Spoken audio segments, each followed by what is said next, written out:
ఆవిర్భావ దినోత్సవంగా తెలంగాణ ప్రజల వేడుకల్లో పాల్పంచుకుంటే ఎవరైనా పాల్పంచుకోవచ్చు ఈ దేశంలో ఉన్న వాళ్ళందరూ. కానీ తెలంగాణ మీద విషం గక్కి తెలంగాణ చూపు పడితే కోనసీమ కొబ్బరి చెట్లు ఎండిపోతున్నాయని చెప్పి అంతకుముందు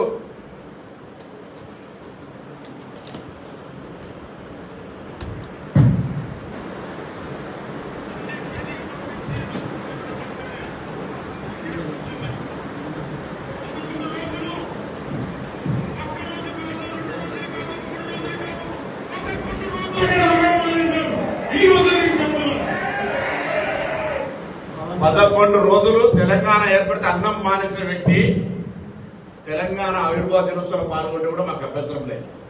కానీ తెలంగాణ ఆవిర్భావం కాకుండా నవనిర్మాణం పేరు మీద సభ చేస్తా ఉన్నారు. రేపు తీవ్రంగా ఆక్షేపిస్తా ఉన్నాం. ఆంధ్రప్రదేశ్ల సామెత ఉంది, కన్న తల్లికి ముక్కు పుడక చేయనాడు పిన్న తల్లికి వడ్డానం చేస్తారనే సామెత ఉన్నది. అదేవిధంగా గూట్ల రాయి తీయలేనాడు ఏట్ల రాయి తీస్తున్నాట. ఆంధ్రప్రదేశ్ ఉప ముఖ్యమంత్రిగా ఏమైనా చేయగలిగితే ఏమైనా పీకగలిగితే అక్కడ చేయి. ఇక్కడికి వచ్చి నవనిర్మాణ సమితి పేరు మీద నువ్వు ఇక్కడ ఏదో చేసేటువంటి కార్యక్రమంలో ఇక్కడ ఎవరు సహించడానికి సిద్ధంగా లేడు. తెలంగాణ ఏర్పడితే 11 రోజులు అన్నం తినటువంటి వెధవాచి ఇక్కడ మా తెలంగాణ పట్ల ఏదో ముసలి కన్నీరు గారితో ఒప్పుకోం. వాస్తవంగా పవన్ కళ్యాణ్ నటుడు, అది విలన్ వేషమైనా గుండా వేషమైనా హీరో వేషమైనా రౌడీజమైనా ప్రేమించే విషయమైనా ఎంతమందిని నిజ జీవితమా సినిమా జీవితమా ఎన్ని చేసినా దట్ ఈజ్ యువర్ ఇండివిజువల్. ఈరోజు కూడా తెలంగాణలో రెచ్చగొట్టేటువంటి విద్వేషపూరితమైన వ్యాఖ్యలు మాట్లాడడం ద్వారా తెలంగాణ వాతావరణాన్ని కలుషితం చేయాలి అనేటువంటి రేటు ఫిక్స్ చేసుకుని భారతీయ జనతా పార్టీ తోటి తెలంగాణలో ఈ నటన స్టార్ట్ చేసిండు. మీకు తెలుసు 2014 ఎన్నికలప్పుడు ఉస్మానాబాద్ కూడా వచ్చిండు. ఆ రోజు నేను పార్లమెంట్ సభ్యుడిగా పోటీ చేస్తున్న బిడ్డ తోడుకలు తీస్తామంటే కావలసుకొని ఇక్కడికి వచ్చి పవన్ కళ్యాణ్ సినిమా అభిమానులు ఉంటారు, నేను సినిమాలు చూడండి మీరు అర్థంటే నేను పవన్ కళ్యాణ్ అభిమానులు అన్ని పార్టీలు ఉండొచ్చు చూసుకోరి. కానీ రాజకీయ పరంగా నీ కన్న తల్లి అయినటువంటి తెలంగాణ లాంటి తెలంగాణను అవమానపరుస్తూ తెలంగాణ ఏర్పడితే 11 రోజులు నిరాశ చేసిన తెలంగాణలో కళ్ళు దృష్టి పడితే కోనసీమ కొబ్బరి చెట్లు ఎండిపోతున్నాయి అనేటువంటి వాణ్ణి ఇక్కడ మనం ఎంటర్టైన్ చేస్తే ఇది దౌర్భాగ్యమైనటువంటి పరిస్థితి. నేను మళ్ళీ చెప్తాను, నాకు అస్సాం వాళ్ళ కంటే కూడా ఆంధ్రప్రదేశ్ దగ్గర. భారతదేశంలో అన్ని రాష్ట్రాల ప్రజలకు తెలంగాణ స్వాగతం చెప్తా ఉంది. ఈవెన్ విదేశీయులకే స్వాగతం చెప్పి ఇక్కడ అన్ని రకాల కార్యక్రమాలు జరగాలనుకుంటున్నాం.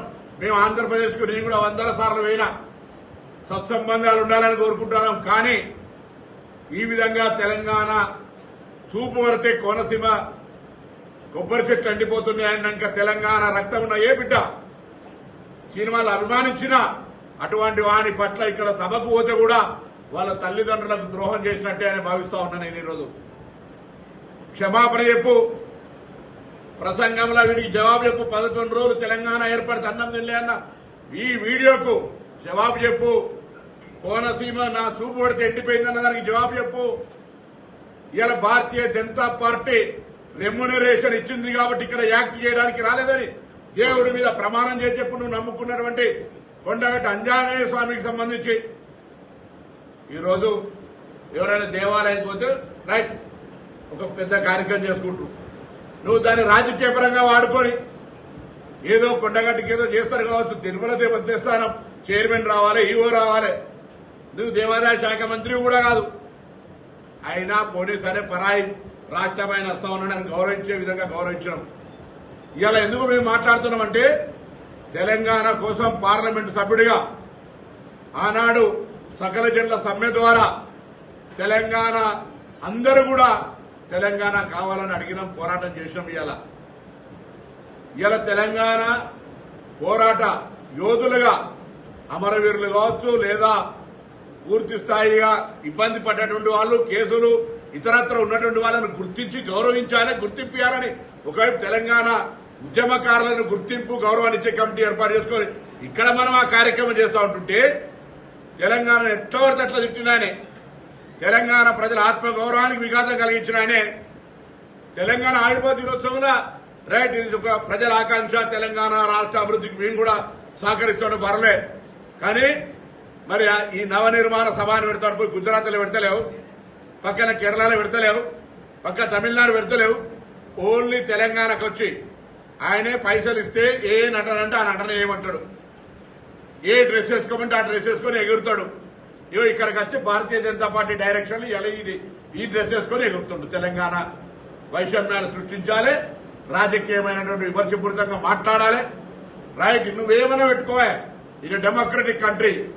కానీ నా గుండెల మీద దాన్ని, నా తెలంగాణ ప్రజల ఆత్మ గౌరవాన్ని గాయం కలిగించేటువంటి కోనసీమ కొబ్బరి చెట్లు తెలంగాణ వాళ్ళ కళ్ళతోటి మాడిపోయినాయి అంటే, లేదా తెలంగాణ ఏర్పడితే 11 రోజులు అన్నం తినలేదు బాధపడ్డా అన్నటువంటి వాడు ఇక్కడికి వస్తే మాట్లాడే ముందు దానికి జవాబు చెప్పాల్సిందిగా నేను డిమాండ్ చేస్తాను.